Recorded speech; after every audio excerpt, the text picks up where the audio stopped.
Hi, Jewish Mom. This is actually, I've been having a bit of technical difficulties, so this is actually my third time recording this pep talk. And I hope now, I just did a whole bunch of technical blah, and I hope that I fixed the problem. So it's Sunday, and so we don't really know if the war is going on or not. Things are a little bit blurry right now. But I wanted to tell you about an interview I heard last week. It was somebody who was it was a military expert who was being interviewed about the war, and the interview asked a question that I think that a lot of us have. I definitely have it, which was, so the war with Gaza ended or is ending, I hope. But is this going to be like every single year? Like, this is what's going to happen? Like, we're just going to have to get used to this? Like, every single year? A war with Gaza and the missiles falling, and 70% of Israel, maybe more of Israel as they become more and more advanced, spending a month or more in bomb shelters? What's going to be, and what's going to be, and what's going to be? Not to mention the threat of Hezbollah in the north. Like, okay, so maybe when the years when we don't have a war with Hamas, then we'll have like a war from the north with Gaza. I'm sorry, with Hezbollah from Lebanon. So the military expert said something which I thought, it wasn't only good advice. I thought sort of a good way to think about the war. It was also a good way to think about a lot of things in life. Okay. So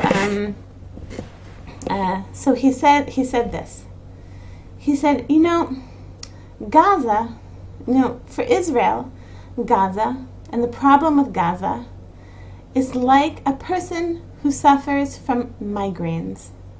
A person who suffers from chronic migraines, right?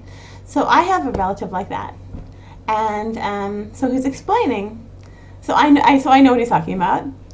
He was explaining that, when a person has migraines, you just get used to the idea, like, okay, that there's no real way to really, really fully get over them. So what happens is, knowing from my relative what she does, is when she feels a migraine coming on, she takes her medication, and she goes and lies down for like a few hours, maybe for an entire day, and she tries to like reduce stress in general in her life.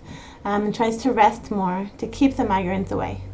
But she knows like there's no real way to really prevent the migraines, except this expert actually suggested one way. He said there's actually one way. There's one certain way to do it with migraines, and that is to chop off your head. So basically, what he was saying, and I found this, it really, really calmed me. Because before I heard this interview, I was like, what's going to be in? What's going to be in? And every year, and we're surrounded by all these enemies, and Gaza, and Hezbollah, and blah, blah, blah. He's like, okay, we have enemies, and, the situation in Israel is not easy, and in a way, it seems almost chronic, our struggles with our enemies, these wars with our enemies, but okay, it's like a person has migraines, and it really sort of took the stress out of it. This is something that we can't change, and we just have to cope with, and we have to cope with it. And it reminded me of the famous serenity prayer from Alcoholics Anonymous. God, grant me the serenity to accept the things I cannot change, the courage to change the things I can, and the wisdom to know the difference. So this is, I guess, Gaza is, grant me the serenity to accept the things I cannot change, as opposed to being like, in this feeling of like this very disempowered feeling of like, what's going to be and how can I possibly deal with all these things I cannot change and all the things I cannot change? Well, the thing is that in life, there's a lot of bad things, unfortunately, that we can't change, and we can't change them, and I want to change them. There's so many things, there's things in my life, there's things that I see around me that I so want to change. It drives me crazy. But I cannot change. I can't change it. I can't change it. And so, which is why I thought that this military expert was really not only advice for Gaza and for Israel's ongoing conflicts, but it's for life. Okay, it's a migraine, you deal. Don't chop off your head, not a good idea, but cope. You just have to cope with it. No need for panic, but you have to cope with it. Something that we cannot change. This story, it reminded me of a recent trip that I took. Well, probably most of you remember, I was recently in Canada with my husband, and we spent Shabbat in a very, very special neighborhood called Outremont. Outremont is a really interesting neighborhood in that a large percentage of the neighborhood is Hasidic. So you have like a ton of Satmar Hasidim, Belzer Hasidim, Ger Hasidim, Vishnas Babav Hasidim, all kinds. But they live right together in the same community, like next door exactly to a really, it's like a very large percentage of the neighborhood is secular Canadian, French and English speaking, secular students and like, let's say, young professionals, and sort of so my brother-in-law lives in that neighborhood, lives in Outremont. He's sort of more from the secular, kind of young professional kind of crowd. He and his wife and their daughter. But so my husband, he goes and he visits Outremont to visit my brother-in-law like twice a year. So he's developed some really nice connections in the Belzer community there, and these people are so wonderful and so welcoming.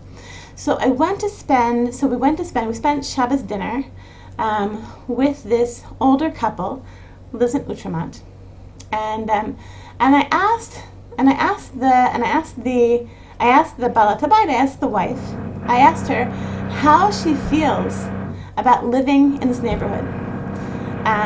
Because I was curious. The truth is, like, it has sort of also like a very sort of like kind of hip kind of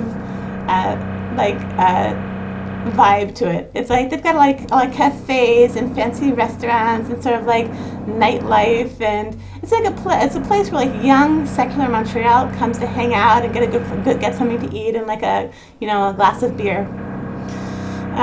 So I asked her how she feels living in this mixed community. And she said, it's terrible. It's really terrible. She said, but I'll tell you something. She said, I once had talked to my father. She said, because she says, where we live especially, she said, it's one of the worst places. She said, look across the street. There's like this, fancy Italian restaurant, which people from all over Montreal come to eat there. And there's this 24-hour bagel store, the Trafe bagel store. People come all over Montreal to go there. And then there's the pubs and the bars and the cafes. And she said it's just really like not a place like where you feel like a frum family. It's not a place where you feel like a frum family should be living, in a place like this sort of secular, hedonistic kind of lifestyle. So she said, I'll tell you something. I'll tell you what my father said to me once. She said, my father, Zecher Tzadik Levacha, she said he was a Baba Verchasid, and he grew up in Europe, and during the war, he tragically lost his wife. Hitler, Yamach Shemo, murdered his wife and 6 children. And after the war, he moved to Montreal and he rebuilt his life. And so I asked my father one Friday, I was walking him home after Shabbos dinner. She said, the truth is, we were staying in Montreal for many years. She explained, I think for like 14 years, he was a widower. And she was the last one left in Montreal, so she had to stay in Montreal. She didn't have any choice, really. She had to stay there to be there for her father. So she said, so as she was walking her father home, they were walking by the Italian restaurant. And she said, Tati, look at this. What are we going to do? We live in the worst neighborhood in Montreal. Look at this. Look at these cafes and these bars and this whole place. This is just not a place for frum Jews to live. So her father looked up at her and gave her this sort of shocked look as though he had never even noticed the pubs and the cafes and everything. And he said, I have no idea what you're talking about. he said, none of this has anything to do with you. He says, what you do is you wake up in the morning and you do your Negelwasser, you do your Netilat Yadayim, you wash your hands, and you spend your day with your eyes straight ahead, not looking to either side, straight ahead, doing your avodas Hashem, serving Hashem in your way. None of this has anything to do with you. It doesn't have any. Shouldn't bother you at all. I thought that was a very powerful story. Again, it's like God grant us the serenity the serenity to accept the things that we cannot change. And there's so many things that we cannot change. But I think that our goal should be, to focus on the things that we can. The things are in our avodat Hashem, as opposed to being disempowered and getting stuck in all the things that we cannot change. The things that are disempowering because we cannot change them. Focus on what we can do. Focus on our avodat Hashem. Focus on the good things that we can do. I have a friend from the neighborhood, and during the war, the war might still be going on, I'm not sure, but 2 weeks ago I saw her, and I asked her how she's doing. She said, we're very, very busy. She said, you should stop by. We're making non-stop. We're having an assembly line for packages for the soldiers. Our house is turned into, packages for the soldiers central. And that's an amazing thing, to see somebody who just says, what can I do? What can I do? It seems like this impossible situation, this chronic migraine, God. But within that, finding what you can do, finding your avodat Hashem within what you can do. Even if just that avodat Hashem is davening, or maybe there's nothing you can do, and maybe what you need to do is move on to something else and focus on something else and distract yourself from the thing that you cannot change. Focus on what you can do. Focus on the light that you can bring to the world.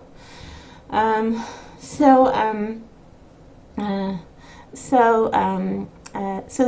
just want to bless all of you Jewish moms with an amazing, amazing week. And I want to finish by telling you something a bit unrelated about something that Rabbi Niven was talking about. This period between Tisha B'Av, the 3 weeks of mourning leading up to Tisha B'Av, and Rosh Chodesh Elul. So we have these 3 weeks of Tisha B'Av, and so it seems like now we're sort of in this no man's land, okay, now on a spiritual level, what's happening? So Rabbi Niven said the goal of these few weeks is to heal, H-E-A-L, to heal ourselves. So do what we can to fill up our gas tanks, get a lot of rest, just to help ourselves. It's been a hard few weeks. The 3 weeks is always hard. And it's always, spiritually, it's always a difficult time. And now, because with everything that's been going on, it's been a difficult time. And just to do what we can. He said this is the perfect time, for a person to go, for example, on a vacation. To do what you can just to. And so maybe some of you are hearing this, and you're like, what are you talking about, Hannah Jenny? It's August, my kids are out of their camps, and they're all home, and there's no way I even have a moment of space for myself. What I'm suggesting is just even on a microscopic level, do something nice for yourself, something to get a little bit more rest, to take care of yourself a little bit more than you usually do if possible. And I want to mention at this juncture that Rabbi Niven, he's been my teacher for about 4.5 years.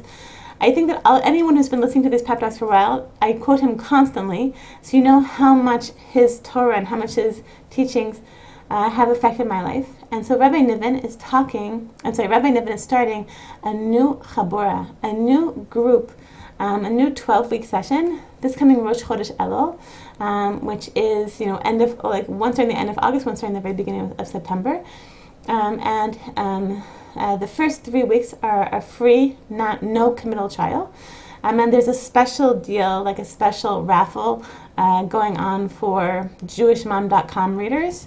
So if you say that you heard about it from me, from JewishMom.com, then you're eligible for an entire free, worth $150 free session. For everyone who signs up for the 3-week free trial. So I really, really highly recommend it. It's really changed my life so dramatically. I'm so much a calmer person, so much a more positive person, so much more a person who has the serenity, Baruch Hashem, to accept the things that I cannot change. And so, and just in general, like much I feel because of Rabbi Nevin, he's an expert life coach, if you don't know who he is. So what he does, basically, he gives over life coaching skills. My life is just so much happier because of him. So I really highly recommend all of you to at least, what do you have to lose? To try it out, and to try out the 3-week free trial to see if you get hooked too. So you can learn more at www.newchabura.com. Okay, Jewish moms, I wish all of you Jewish moms with an amazing, amazing week.